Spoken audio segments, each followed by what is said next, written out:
إن الحمد لله نحمده ونستعينه ونستغفره ونعوذ بالله من شرور أنفسنا وسيئات أعمالنا من يهده الله فلا مضل له ومن يضلل فلا هادي له وأشهد أن لا إله إلا الله وحده لا شريك له وأشهد أن محمدا عبده ورسوله أما بعد فإن أصدق الحديث كتاب الله تعالى وخير الهدي هدي محمد صلى الله عليه وسلم وشر الأمور محدثاتها وكل محدثة بدعة وكل بدعة ضلالة وكل ضلالة في النار أما بعد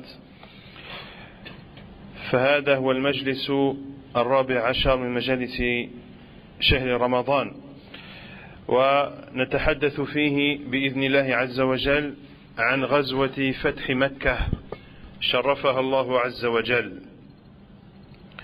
كما كان في هذا الشهر المبارك غزوة بدر التي تحدثنا عنها البارحة التي انتصر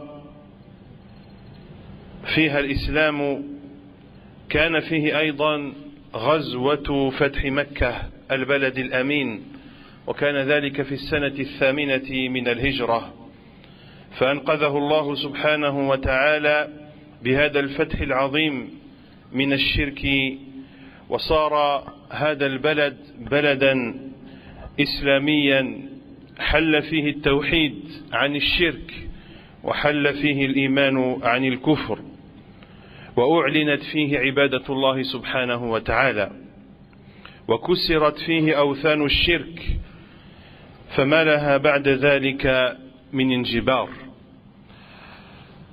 Donc ceci est la 14e assise des assises du Ramadan dans laquelle nous allons parler de la conquête de la Mecque. Durant ce mois du Ramadan, ce mois béni, comme on l'a vu hier, il y a eu la bataille de Badr, dans laquelle Allah subhanahu wa ta'ala a accordé la victoire aux musulmans. Durant ce mois de Ramadan, Allah subhanahu wa ta'ala a également accordé la victoire de la Mecque, la conquête de la Mecque pendant le mois du Ramadan de la 8e année de l'Hégire. Allah subhanahu wa ta'ala a purifié cette terre sainte de toute forme de polythéisme.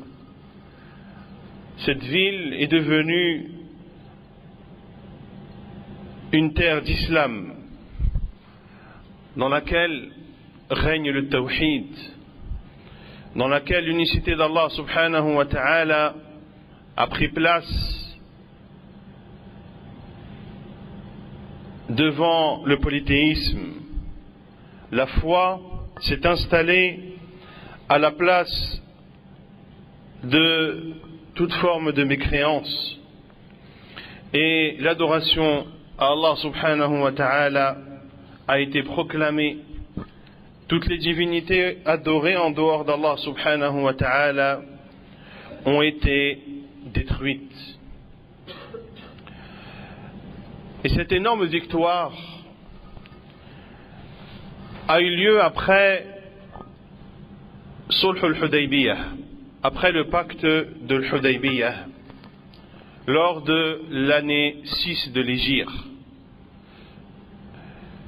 Et pour comprendre la conquête de la Mecque, il faut avoir à l'esprit ce pacte de l'Hudaybiyah. Sulh al-Hudaybiyah, الذي تم بين النبي صلى الله عليه وسلم وقريش في السنة 6.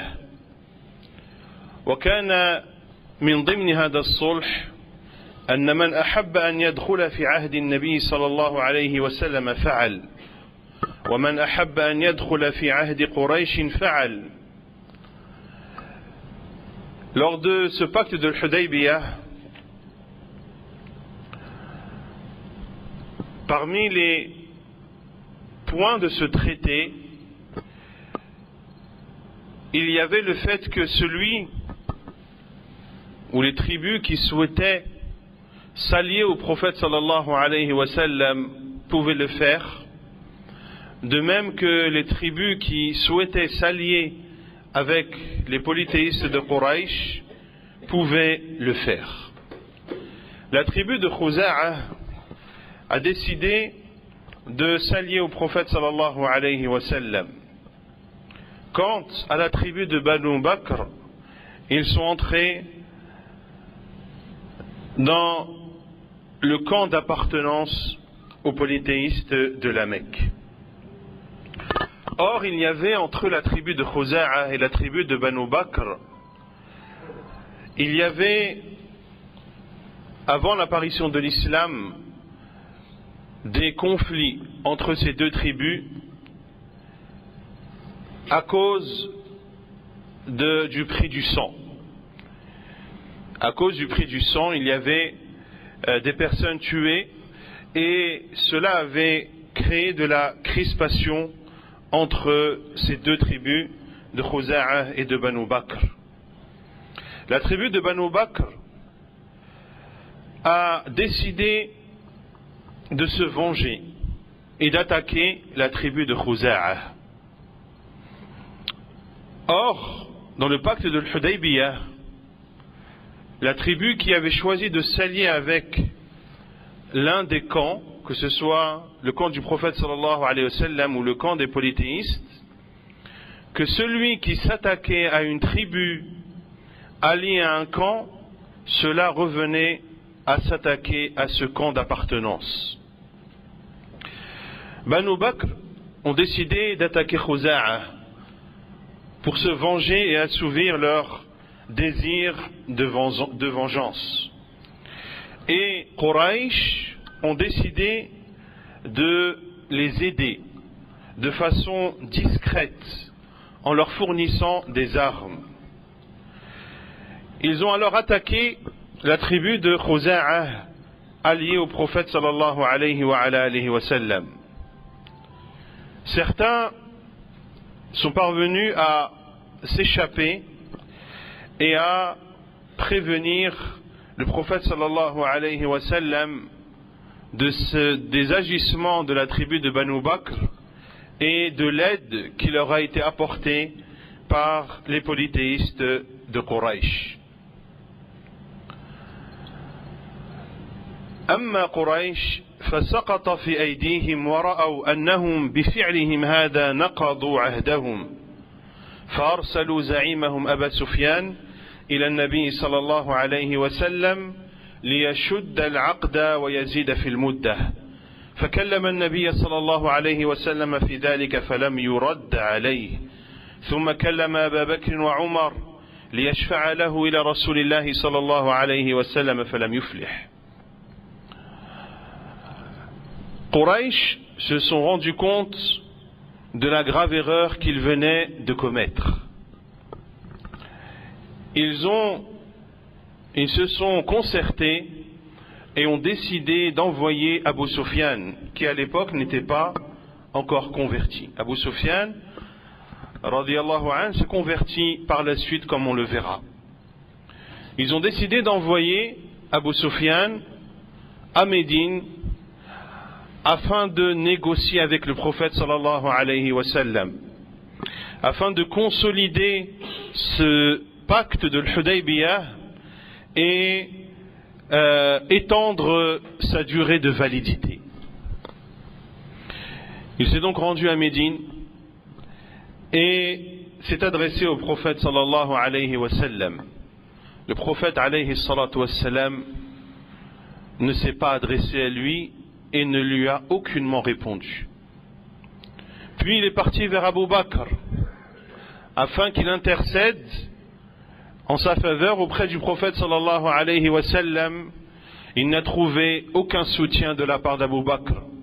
Puis il est parti voir Omar ibn al-Khattab radiyallahu anhu, qui a refusé toute action de sa part auprès du prophète sallallahu alayhi wa sallam. Puis il s'est adressé à Ali ibn Abi Talib radiyallahu ta'ala anhu, et cela ne lui a été d'aucune utilité. Puis il s'est adressé à Ali ibn Abi Talib en disant: Que dis-tu, ô Abul Hassan? Que dis-tu de cette situation? Ali radiallahu anhu lui a répondu: je ne vois pour toi rien à faire, si ce n'est que tu es le responsable et le maître de la tribu de Banu Kinana. Va les voir et dis-leur que tu leur accordes ta protection. Puis il lui a dit, Abu Sufyan à Ali radiallahu anhu, vois-tu qu'il y a dans ce geste de ma part un quelconque bénéfice? Il a répondu, non, par Allah, mais je n'ai rien d'autre à te proposer. Abu Sufyan est alors parti à sa tribu et leur a proclamé qu'ils étaient sous sa protection. Puis, il est parti à la Mecque rejoindre les polythéistes. Quraysh lui ont dit, que nous apportes-tu? Ma wara'ak?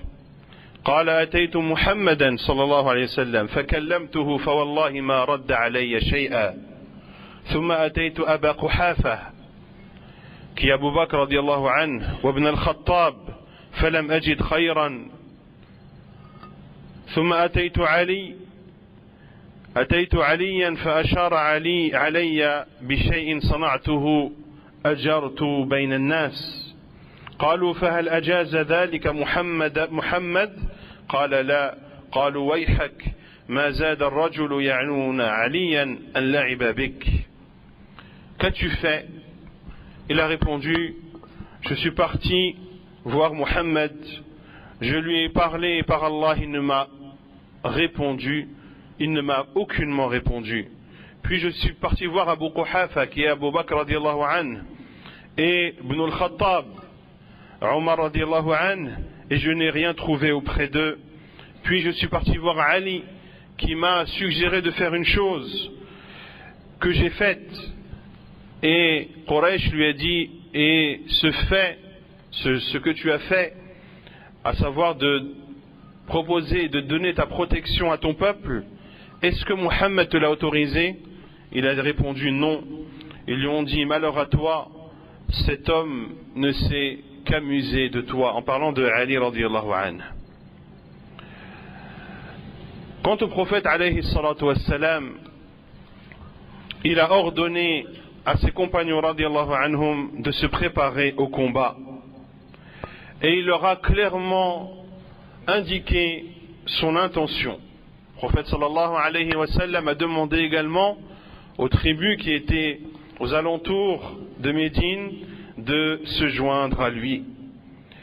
Puis avant de sortir, le prophète alayhi salatu wa sallam a invoqué Allah subhanahu wa ta'ala afin que la nouvelle et les nouvelles de son départ pour la Mecque ne parviennent pas à Quraysh, de manière à ce que le prophète sallallahu alayhi wa sallam puisse les surprendre.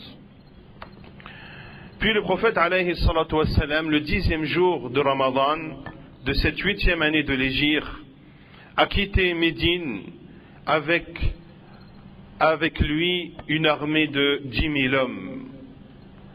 Et il a laissé derrière lui et a donné la responsabilité des gens de Médine à Abdullah ibn Maktoum radiyallahu ta'ala anhu, qui était l'un de ses mu'adhin. Durant son trajet vers la Mecque, le prophète sallallahu alayhi wa sallam a rencontré à Al-Juhfa son oncle Al-Abbas, accompagné de sa famille et de ses enfants qui avaient quitté la Mecque après s'être convertis. Et dans l'endroit appelé Al-Abwa, il a rencontré alayhi salatu wassalam son cousin Abu Sufyan ibn al-Harith, non pas Abu Sufyan ibn Harb qui était parti à Médine, mais ici on parle bien de Abu Sufyan ibn al-Harith ibn Abd al-Muttalib. De même qu'il a vu son cousin, le fils de sa tante paternelle alayhi salatu wassalam, Abdullah ibn Abi Umayyah, et ces deux faisaient partie de ses ennemis les plus farouches. ils se sont convertis à l'islam et Allah subhanahu et le prophète sallallahu alayhi wa sallam a accepté d'eux leur conversion et a dit en parlant d'Abu Sufyan, j'espère qu'il sera un bon successeur à Hamza radiyallahu anhu qui a péri radiyallahu anhu lors de la bataille de Uhud. Lorsque le prophète sallallahu alayhi wa sallam est arrivé à l'endroit appelé Marr al-Zahran, un endroit proche de la Mecque, le prophète sallallahu alayhi wa sallam a ordonné à son armée d'allumer des feux. Chacun a allumé un feu. Ce sont donc 10 000 feux qui se sont allumés dans ce campement. Omar radiyallahu anhu a été désigné pour assurer la garde du prophète sallallahu alayhi wa sallam. Durant cette nuit, Al-Abbas, l'oncle du prophète sallallahu alayhi wa sallam, qui s'est donc converti à l'islam et qui a quitté la Mecque en direction de Médine pour émigrer, qui a rencontré, comme on l'a vu, le prophète alayhi salatu wa sallam à Al-Juhfa, qui est l'endroit approximatif de là où il y a le miqat de Al-Juhfa. Al-Abbas radiyallahu anhu a pris la mule du prophète sallallahu alayhi wa sallam pour aller à la recherche de personnes qui pouvaient informer Quraysh afin que des représentants de Quraysh viennent rejoindre le prophète sallallahu alayhi wa sallam dans ce campement afin de demander la protection du prophète sallallahu alayhi wa sallam et que le combat et la guerre ne soient pas déclenchés dans la Mecque qui est une terre sainte et une terre de sûreté. Alors que Al-Abbas radiyallahu anhu, sur la mule du prophète sallallahu alayhi wa sallam, avançait, il a entendu une conversation entre Abu Sufyan et Budayl ibn Warqa. Abu Sufyan a dit: je n'ai jamais vu une nuit aussi éclairée par des feux. Budayl lui a dit: c'est sûrement la tribu de Khuza'a. La tribu de Khuza'a qui avait, comme on l'a vu, été attaquée par la tribu de Banu Bakr. Ils ont donc pensé que c'était la tribu de Banu Khuza'a qui s'apprêtait à attaquer les polythéistes de la Mecque en guise de vengeance de cette attaque de la tribu de Banu Bakr. Abu Sufyan, comme on l'a vu hier, était un homme extrêmement futé, extrêmement rusé. Et il a dit, en répondant à Budayl ibn Warqa, Khuza'a ne sont pas aussi nombreux. Al-Abbas, lorsqu'il a entendu cette conversation, a reconnu la voix d'Abu Sufyan. Il lui a dit: ô Abu Sufyan, qui a répondu: qu'as-tu, ô Abu al-Fadl, qui était la kunya de Al-Abbas radiyallahu anhu, l'oncle du prophète sallallahu alayhi wa sallam. Al-Abbas a répondu: il y a ici le prophète sallallahu alayhi wa sallam. Le prophète est présent dans ce campement. Al-Abbas lui a dit: quelle est donc la solution? Al-Abbas lui a dit: monte avec moi sur la mule, je vais t'amener au prophète sallallahu alayhi wa sallam et je demanderai qu'il t'accorde sa protection. Il a apporté au prophète sallallahu alayhi wa sallam, qui s'est adressé à lui en lui disant: Wayhaka ya Aba Sufyan, pauvre de toi, ô Abu Sufyan, le moment n'est-il pas venu que tu saches qu'il n'y a d'autres divinités qui ne méritent d'être adorées qu'Allah? Abu Sufyan a fait preuve de réticence. Et le prophète sallallahu alayhi wa sallam lui a dit: le moment n'est-il pas venu que tu saches enfin que je suis le prophète d'Allah et son envoyé? Abu Sufyan faisait encore preuve de réticence face à cet appel du prophète sallallahu alayhi wa sallam. Et Al-Abbas lui a dit: pauvre de toi, ô Abu Sufyan, convertis-toi et atteste l'attestation de vérité. Abu Sufyan s'est alors converti à l'islam et a proclamé l'unicité d'Allah subhanahu wa ta'ala et que le prophète alayhi salatu wassalam était son prophète et envoyé. Puis le lendemain, le prophète sallallahu alayhi wa sallam a ordonné à Al-Abbas de partir avec Abu Sufyan dans un endroit élevé à proximité de ce campement, afin que toutes les tribus et cette armée de 10 000 hommes passent en revue devant Abu Sufyan. Les tribus passaient les unes après les autres, chacune avec son étendard, devant Al-Abbas et à ses côtés Abu Sufyan. Et Al-Abbas informait au fur et à mesure du passage des différentes tribus, il informait Abu Sufyan de qui était cette tribu et qui était à leur tête. Puis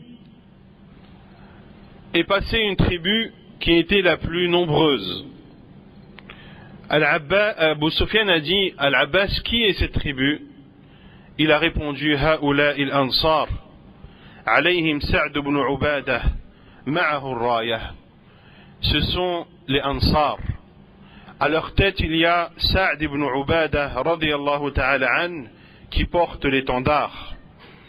Et lorsque Sa'd, radiyallahu an, est passé à proximité d'Abu Sufyan, il lui a dit: Aba Sufyan, al-yawm yawmul malhamah.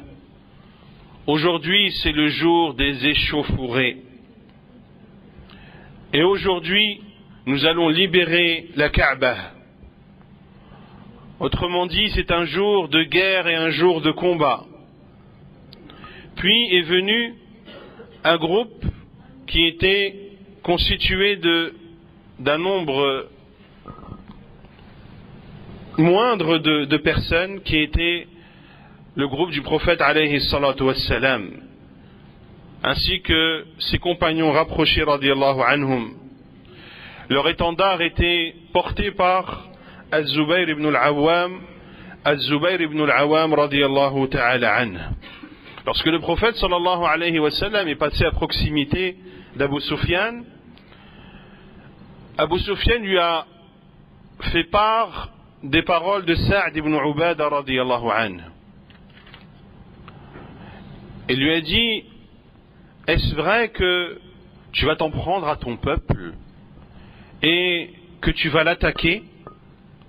Le prophète sallallahu alayhi wa sallam a répondu que Sa'd a fait une erreur et que c'est un jour dans lequel Allah subhanahu wa ta'ala allait immensifier sa Kaaba et allait honorer la tribu de Quraysh.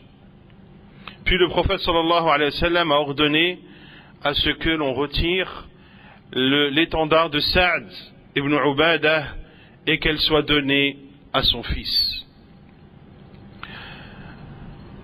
Car le prophète sallallahu alayhi wa sallam,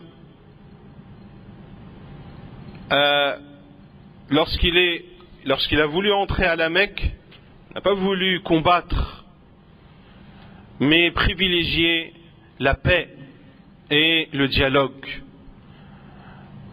Ainsi, il a retiré cet étendard à Sa'd ibn Ubadah radiyallahu anhu. Puis le prophète alayhi salatu wassalam a continué son chemin. Et une fois arrivé à Al-Hujun, qui est un endroit proche de la mosquée sacrée, le prophète sallallahu alayhi wa sallam est entré à la Mecque avec humilité, en baissant sa tête alayhi salatu wassalam, au point que son menton touchait la selle de sa chamelle alayhi salatu wassalam. Et il lisait la parole d'Allah Azza wa Jal, Inna fatahna laka fathan mubina. En vérité, nous t'avons accordé une victoire éclatante. Et le prophète sallallahu alayhi wa sallam répétait ce verset. Puis il a envoyé dans les deux extrémités de la Mecque, Khalid ibn al-Walid d'un côté et Az-Zubayr ibn al-Awam de l'autre, radiyallahu ta'ala anhuma. Et le prophète sallallahu alayhi wa sallam a dit, Man dakhala al-masjid fahuwa amin, wa man dakhala dar Abi Sufyan fahuwa amin, wa man dakhala baytahu wa aghlaqa babahu fahuwa amin. Et le prophète sallallahu alayhi wa sallam a dit, celui qui entre dans la mosquée sera en sécurité. Celui qui entre dans la maison d'Abu Sufyan sera en sécurité. Celui qui entre dans sa demeure et ferme la porte de chez soi sera en sécurité. Puis le prophète sallallahu alayhi wa sallam a continué son chemin jusqu'à arriver à la mosquée sacrée de la Mecque. Il a fait le tawaf autour de la Kaaba, au-dessus de sa chamelle sallallahu alayhi wa alayhi wa sallam. Et autour de la Kaaba, il y avait 360 statues.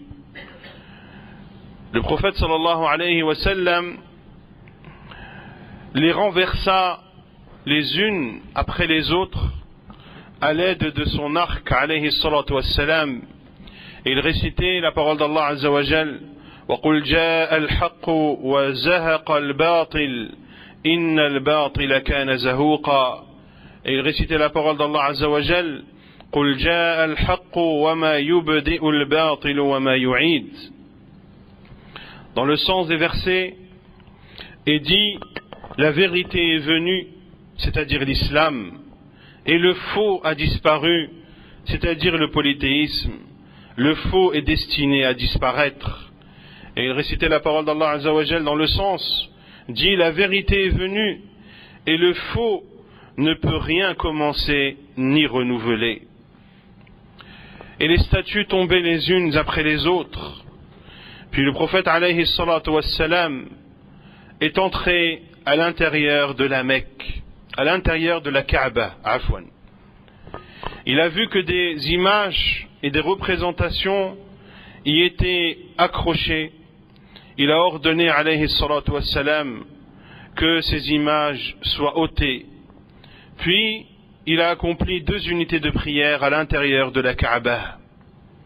Lorsqu'il a terminé ces 2 unités de prière alayhi salatu wassalam, il a fait le tour de la Kaaba à l'intérieur de celle-ci et a proclamé la grandeur d'Allah Azza wa Jal et a proclamé son unicité dans chaque coin de cette Kaaba.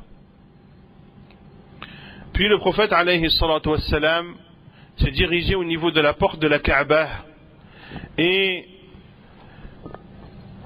s'est tenu et a tenu les 2 versants de cette porte et s'est adressé à Quraysh, à la tribu de Quraysh qui était rassemblée autour de la Kaaba et attentif à ce que le prophète sallallahu alayhi wa sallam allait dire en s'adressant à eux.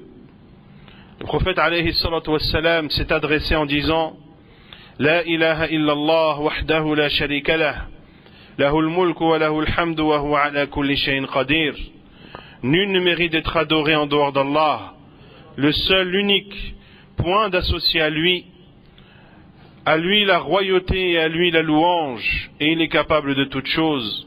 Sadaqa wa'dah, il a tenu sa promesse, wa nasara abdah, et a donné victoire à son serviteur, wa hazama al-ahzaba wahdah, et il a eu le dessus seul face aux coalisés. Puis il leur a dit alayhi salatu wassalam, ô vous la tribu de Quraysh, Allah vous a ôté l'orgueil de la période anté-islamique Et Allah a ôté de vous le culte des ancêtres. An-nasu min Adam wa Adam min turab. Les gens proviennent de Adam, et Adam a été créé de terre. Puis il a récité la parole d'Allah Azza wa Jal: Ya ayyuhan nas, inna khalaqnakum min dhakarin wa untha, wa ja'alnakum shu'uban wa qaba'ila lita'arafu, inna akramakum 'inda Allahi atqakum, inna Allaha 'alimun khabir. Ô vous les gens, nous vous avons créé d'un mâle et d'une femelle, et nous avons fait de vous des nations et des tribus, afin que vous vous connaissiez. Et le plus noble d'entre vous auprès d'Allah est celui qui est le plus pieux. Allah est certes connaisseur, Allah est certes savant et connaisseur. Puis il s'est adressé à Quraysh en disant: ô vous la tribu de Quraysh, que pensez-vous que je vais faire de vous aujourd'hui? Ils ont dit: tu ne vas faire que du bien, tu es un frère généreux, le fils d'un frère généreux. Puis le prophète sallallahu alayhi wa sallam leur a dit: فَإِنِّي أَقُولُ لَكُمْ كَمَا قَالَ يُوسُفُ لِإِخْوَتِهِ لَا تَثْرِيبَ عَلَيْكُمُ الْيَوْمِ يَغْفِرُ اللَّهُ لَكُمْ وَهُوَ أَرْحَمُ الرَّاحِمِينَ. Je vous dis aujourd'hui, comme Youssouf a dit à ses frères: point de réprimande contre vous aujourd'hui, qu'Allah vous pardonne, c'est lui le plus miséricordieux des miséricordieux. Puis le prophète sallallahu alayhi wa sallam leur a dit: idhabu fa antum at-tulaqa, allez-vous-en, vous êtes désormais libres. Ainsi, Allah subhanahu wa ta'ala a accordé la victoire et la conquête de la Mecque sans combat. Allah Azza wa Jal a accordé à son prophète sallallahu alayhi wa sallam cette victoire éclatante et a semé dans le cœur des polythéistes de la Mecque la peur et le fait qu'ils redoutaient les musulmans. Pour cela, d'ailleurs, qu'ils ont envoyé Abu Sufyan, car ils ont pris conscience de l'énorme erreur qu'ils venaient de faire et de la trahison de ce pacte qu'ils avaient pourtant conclu avec le prophète sallallahu alayhi wa sallam. Le deuxième jour de cette victoire et de cette conquête de la Mecque, le prophète sallallahu alayhi wa sallam s'est adressé aux gens, a proclamé la louange d'Allah et a fait ses éloges, puis a dit: Inna Allah harrama Makkah wa lam yuharrimha an-nas fala yahillu limri'in yu'minu billahi wal yawmil akhir an yasfika biha dama wa la ya'duda biha shajara فإن أحد ترخص بقتال رسول الله صلى الله عليه وسلم فقولوا إن الله أذن لرسوله ولم يأذن لكم وإنما أذن لي فيها ساعة من نهار وقد عادت حرمتها اليوم كحرمتها بالأمس فليبلغ الشاهد الغائب. Le prophète sallallahu alayhi wa sallam s'est adressé aux gens en disant: Allah a rendu sacré la Mecque. Ce ne sont donc pas les gens qui l'ont rendu sacré. Il est interdit à quiconque qui croit en Allah et au jour dernier de faire couler le sang dans cette ville, ni d'arracher une quelconque plantation. Et si une personne se donnait le droit de tuer à la Mecque en prétextant que le prophète sallallahu alayhi wa sallam y a combattu, dites-lui alors qu'Allah l'a autorisé à son prophète et ne vous l'a pas autorisé à vous. Puis le prophète sallallahu alayhi wa sallam a dit: le combat m'a été autorisé à la Mecque pendant un laps de temps de la journée. Désormais, le caractère sacré de la Mecque est revenu aujourd'hui comme cette ville était sacrée hier. Que l'absent transmette ce message au présent, que le présent transmette ce message à l'absent. Et ce laps de temps qui a été accordé au prophète sallallahu alayhi wa sallam était depuis l'apparition de l'aube jusqu'à la prière du Asr, le jour de la victoire de la Mecque. C'est uniquement dans ce laps de temps très court que Allah subhanahu wa ta'ala avait permis à son prophète sallallahu alayhi wa sallam de combattre dans l'enceinte de la terre sacrée de la Mecque. Puis le prophète alayhi salatu wa sallam est resté 19 jours à la Mecque.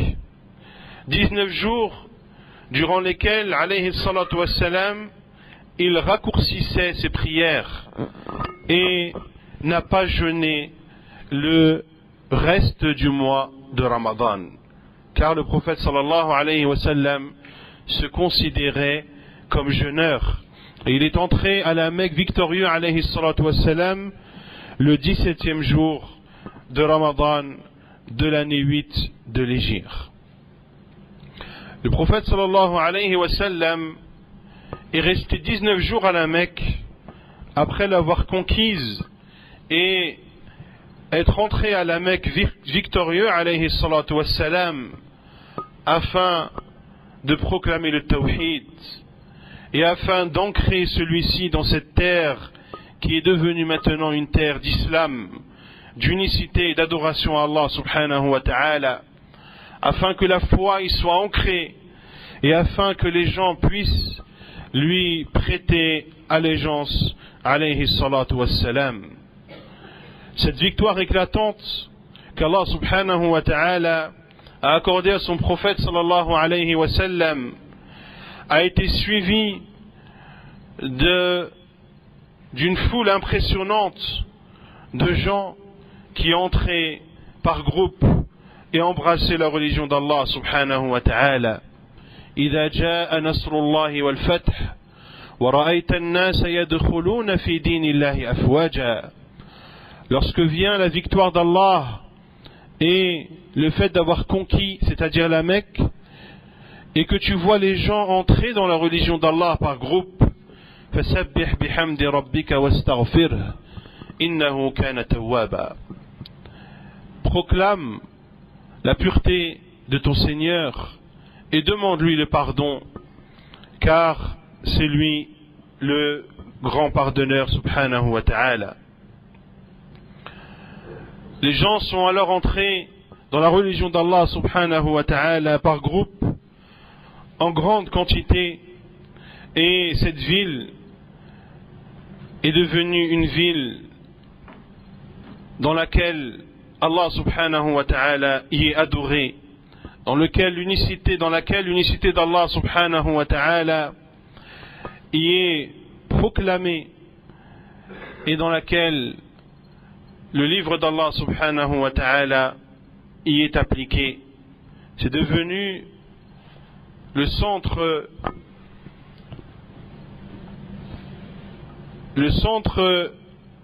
de l'État islamique, et la louange appartient à Allah subhanahu wa ta'ala qui a fait de cette ville l'emblème de l'islam et la capitale des musulmans, et ceci jusqu'au jour dernier. Sallallahu azza wa jal an yu'allimana ma jahilna wa an yanfa'ana bima 'allamana innahu jawadun karim. wa sallallahu wa sallama wa baraka ala nabiyyina Muhammad wa ala alihi wa sahbihi ajma'in wa akhiru da'wana anil hamdulillahi rabbil alamin.